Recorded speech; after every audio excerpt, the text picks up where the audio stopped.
आज आपने देखा कि सदर अनुमंडल पदाधिकारी रामबाबू बैठा जी का सिवान से ट्रांसफ़र हो चुका है और आज सिवान के सभी लोगों ने, गणमान्य लोगों ने शांति समिति के तत्वाधान में भगवान पैलेस में एक फेयरवेल पार्टी रखा।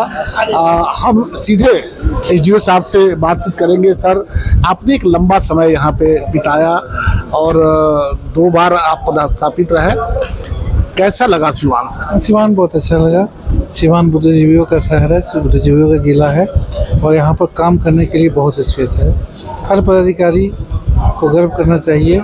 जो सिवान जिला में काम अच्छा नहीं कर सका तो बहुत दूसरे जिलों में बहुत मुश्किल है उनके लिए। यहाँ लोग बहुत विवेकशील है, धैर्यवान है। उन्हें समझा दिया जाए कि नियम संगत क्या है, काम क्या नहीं है, बहुत शालीनता से, संजीदगी से स्वीकार करते हैं। मुझे बेहद खुशी हुई। जीवन में हमेशा सिवान हमेशा और यादों में रहेंगे, यहाँ के लोग यादों में रहेंगे। विशेषकर जो बुद्धिजीवी समुदाय हैं, शांति समिति के सदस्य है, सिविल सोसाइटी के लोग हैं, वो तो हमेशा यादों में रहेंगे। सर, अक्सर देखा जाता है कि जैसे किसी नए पदाधिकारी का सिवान तबादला होता है, सिवान को लेकर के उनके मन में बड़े अजीब ये होता है कि भाई, लेकिन यहाँ आने के बाद जो भी पदाधिकारी यहाँ काम कर लेता है उसे लगता है कि नहीं, सिवान वाकई एक अच्छा ये निश्चित तौर पे हमने महसूस किया है। हमें कोई भी बाधा नहीं आई, अपने ड्यूटी को परफॉर्म करने में कोई बाधा नहीं आई। सहयोग मिला लोगों का, कहीं से कोई दिक्कत नहीं हुई। जब भी कोई गलत काम है समझाने पर बहुत संजीदगी से लोगों ने समझा, सही काम है करने पर लोगों ने उतना ही रिवार्ड दिया, इज्जत दिया। हर पदाधिकारी को इज्जत देता है यहाँ के लोग, इसलिए मैं गौरवान्वित हैं। मुझे सेवा करने का मौका मिला सिवान में। एक लंबे समय तक सर आप यहाँ पे रहे हुए हैं, कोई ऐसा क्षण जिस समय थोड़ा सा आपको लगा विचलित हुए हो अपने पद पे रहते हुए? ऐसा कोई क्षण नहीं है, मगर हमें महाभारत में के युधिष्ठिर की तरह मैं देखता हूँ अपने आप को। युद्ध के समय भी शांत रहना, उस तरीके से मैं देखता हूँ। मगर मुझे ऐसा कोई ऐसा क्षण नहीं आया जिसमें मैं विचलित हुआ हूँ। बड़ी से बड़ी घटना होने की नौबत आई और लोगों को समझाने बुझाने, थोड़ी बहुत सख्ती करने के बाद रिकवर हो गया, सिचुएशन सामान्य हो गई, लोग भाईचारा के साथ रहने लगे। तो सिवान की खूबसूरती है, थोड़ी बहुत गलती बस कुछ हो भी जाए तो तुरंत अपनी गलती का एहसास करते हुए अपना भाईचारा को कायम कर लेते हैं। 16 के हमें याद है, एक रामनवमी का थोड़ा सा घटना हुई, उतनी ही मजबूती से सिवान के लोगों ने ये खड़ा हुआ और एक दूसरे के भाईचारा के माहौल को उत्पन्न किया। जो थोड़े बहुत एकाध दुस्साहसी लोग गलत तो कर सकते हैं और आम जनमानस बहुत विवेकशील है, बहुत अच्छे से यहाँ रहते हैं। बहुत ही गंगा जमुना तहजीब का यहाँ माहौल है, आपस में बहुत भाईचारा के संबंध है। पिछले दिनों सर हमने देखा कि आपके नेतृत्व में सिवान के शांति समिति को एक नई गति प्रदान, एक नया रूप देने का प्रयास किया गया। बिल्कुल, उसमें कितना सफल रहे? बहुत सफल रहे हैं और शांति समिति बहुत ही प्रभावशाली रहा। जो वाकई में एक्टिव लोग थे उन लोगों को जोड़ा गया, समाज के हर क्षेत्र से उसको लिया गया, शहर के विभिन्न क्षेत्रों से, अनुमंडल के विभिन्न क्षेत्रों से लिया गया और काफ़ी प्रभावशाली रहा है। पुनर्गठन करने के बाद 2-3 पर्व हुआ है, एक छटाक सा कहीं से भी कुछ मैसेज नहीं आया। पूरे ज़िले में शांतिपूर्ण रहा, मंडल पूरा शांतिपूर्ण रहा, कहीं से भी। तो ये सब हमारे शांति समिति के सदस्य के अथक प्रयास का परिणाम है।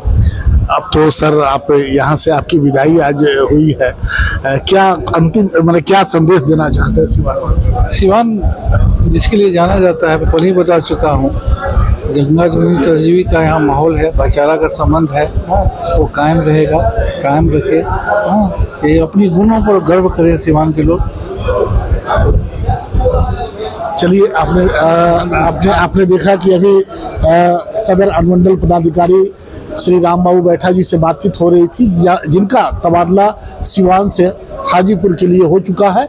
आज यहाँ भगवान पैलेस में उनके फेयरवेल की एक पार्टी हुई, जिसमें सभी सिवान के लोग, शांति समिति के लोग अपने अधिकारी को, जिनके साथ एक लंबा समय बिताया, कई कठिन रास्तों पे चलते हुए सिवान को बिल्कुल सही रास्ते पे रखा और अपने अनुभव को बांटा, शेयर किया। तो हम सब सिवान वासियों की तरफ से हम यही ईश्वर से दुआ करेंगे कि सर जहाँ जा रहे हैं, जिस तरह से सिवान को उन्होंने संवारने का काम किया, सजाने का काम किया, ठीक उसी तरह से आगे भी वो करते रहें। हम उनके उज्जवल भविष्य की कामना करते हैं और सदा बहुत सारे लोग हैं, हम इन लोगों से भी बातचीत करेंगे कि वो उनके बारे में क्या सोचते हैं। मुमताज बाबू हैं, पुराने शांति समिति के सदस्य हैं। मुमताज बाबू क्या कहेंगे? एसडीओ साहब के साथ एक लंबा समय बिताया गया। हम तो ऐसा, जब से हम सिवान में हूँ, एसडीओ साहब के साथ जो बयाननामा पेश हुआ, इसका जवाब ही नहीं है। हर मुमकिन कोशिश इन्होंने की हम दोनों भाइयों के साथ रखने के लिए, रखा और रखे हम अंदर है, जिससे हम लोग के सिवान इतना अमन से चैन से जिंदगी गुजर रही है हम लोग की, क्या कहा जाए। अब ये त्यौहार हम लोग का आया है चौहल्लुम, और ये इसीलिए अफसोस हम मना रहे हैं कि हमारे साथ छोड़ के 10 दिन और रहते तो शायद तो हम लोग अफसोस सबको रहेगा। सबको अफसोस लगा हमको, हम कह रहे कि इसमें कम से कम रहे तो हमको अफसोस नहीं है। काफ़ी उनके जाने के बाद हमको अफसोस रहेगा इस बात का। चलिए, शुभकामनाएं तो होती है कि भाई सब जहाँ भी रहे। हम तो कहेंगे अल्लाह ताला इनको सेहत, तंदुरुस्ती, दौलत, इज्जत माँ फरमाए और इनको सलामत रखे। बहुत बहुत धन्यवाद। मुमताज जी थे, मुमताज जी से बातचीत हो रही थी और हमारे साथ और भी बहुत सारे लोग हैं। गणेश जी, आप क्या कहेंगे?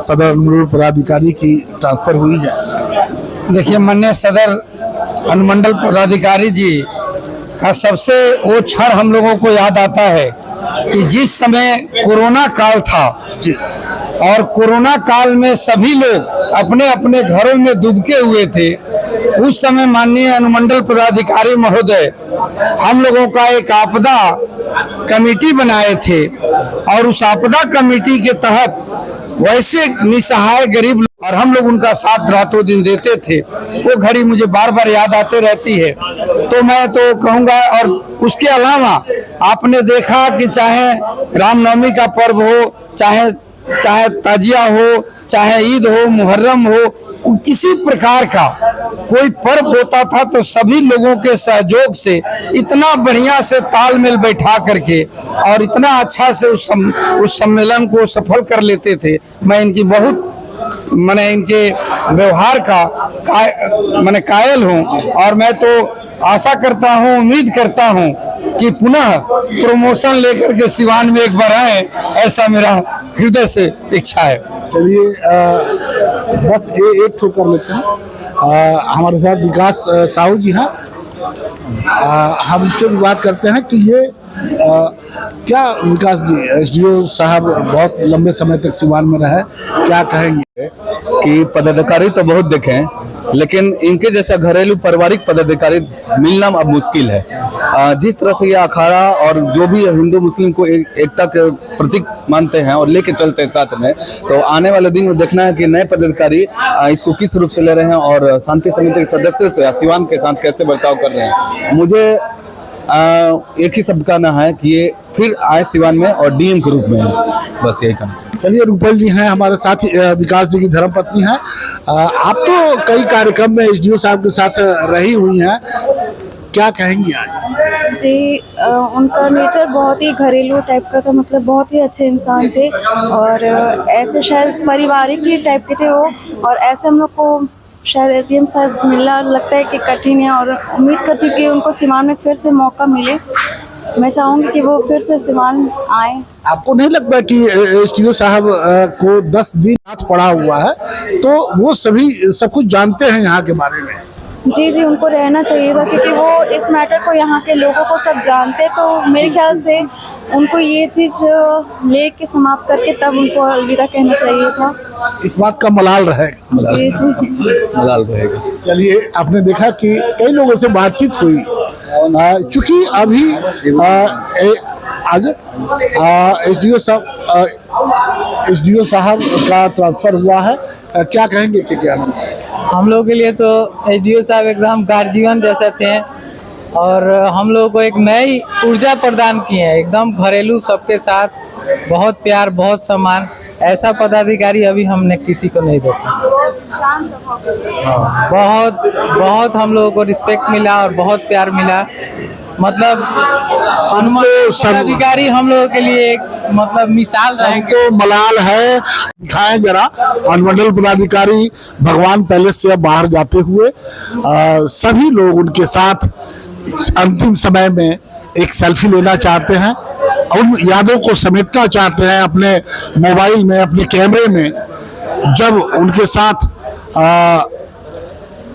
आज की शाम जहां अनुमंडल पदाधिकारी को विदाई दी गई, हमारे साथ इसरार साहब भी मौजूद हैं। क्या कहेंगे सर? कहना क्या सर, आप साक्षात देख रहे हैं कि किस तरीके से ये विदाई सर सम्मान समारोह का आयोजन हुआ और जो कार्य अच्छा करता है उसकी समाज में इज्जत होती है। तो श्री हमारे एसडीओ साहब जो है अपने कर्मों से और सबको मिला जुला कर चलने वाले और पहचानने वाले व्यक्ति थे, सहृदय व्यक्ति थे और इनके अंदर एक प्रशासनिक जो एक रूपरेखा थी उसको अपने ढंग से वो करते थे। आप आए हैं, एहतराम करता है और आप ही से बढ़ गई है रौनक, असरार झुककर सलाम करता है। इसरार साहब इसी तरीके से अपने तरीके से लोगों को जब विदाई देते हैं, किस तरह से आपने देखा कि वो उन्होंने शायरी के साथ अनुमंडल पदाधिकारी की विदाई दी है। हम इसी तरह से आपको एटीएन लाइव पे जो भी अपडेट, जो भी ताज़ा खबरें होती हैं वो हम आपको दिखाने का प्रयास करते हैं। देखते रहिए ATN live. BA, BCom, BSc, MA, MCom करें विश्व की सबसे बड़ी यूनिवर्सिटी इग्नू से। सॉल्व असाइनमेंट्स और गाइड बुक्स प्राप्त करें। संपर्क करें Mahakal computers, DAV PG college के पास, पंच मंदिरा मोड़ से दाहिने, Siwan. RS James and jewellers, जहां आपके लिए हॉलमार्क जेवर एक से बढ़कर एक डिजाइनों में उपलब्ध हैं। वहीं लेनी हो गोल्ड, डायमंड या चांदी के जेवर तो आज ही चलें सिर्फ और सिर्फ RS जेम्स एंड ज्वेलर्स। सबसे विश्वसनीय shop, Lal palace, station road, Siwan. Mobile number 9572658649 और 7979869474। एम्स नई दिल्ली व सफदरजंग नई दिल्ली के सीनियर डॉक्टर अब आपके शहर सिवान में। डॉक्टर उमेश, नवजात एवं शिशु रोग विशेषज्ञ, चिकित्सा पदाधिकारी, सदर हॉस्पिटल सिवान। डॉक्टर उमेश जो आपके बच्चों का कर रहे कुशल व बेहतरीन इलाज। सुशीला देवी हॉस्पिटल, डॉक्टर उर्मिला अखौरी के सामने, hospital road, Siwan. Mobile number 9199720654 और 7250722154। अगर आप चर्म रोग, गुप्त रोग या यौन रोग से परेशान हैं और बार बार डॉक्टर बदलने के बाद भी इस बीमारी से छुटकारा नहीं हो पा रहा है, तो समुचित व अस्थायी इलाज के लिए डॉक्टर सृष्टि सिन्हा से मिलिए, जो सिवान जिले की एकमात्र प्रसिद्ध महिला चर्म रोग, गुप्त रोग एवं यौन रोग चिकित्सक है। यहाँ आंखों के नीचे कालापन एवं सूजन, कुष्ठ रोग, बाल गिरना, सफेद दाग, पिंपल्स, दाग धब्बे, लेजर सेवा, अनचाहे बाल एवं तिल निकालने, गालों के गड्ढे भरना, छाल रोग एवं अन्य चर्म रोग, गुप्त रोग व यौन रोग का इलाज किया जाता है। हमारा पता है डॉक्टर AK सिन्हा के समीप, फतेहपुर दुर्गा मंदिर, hospital road, Siwan. Mobile number है 9973163151।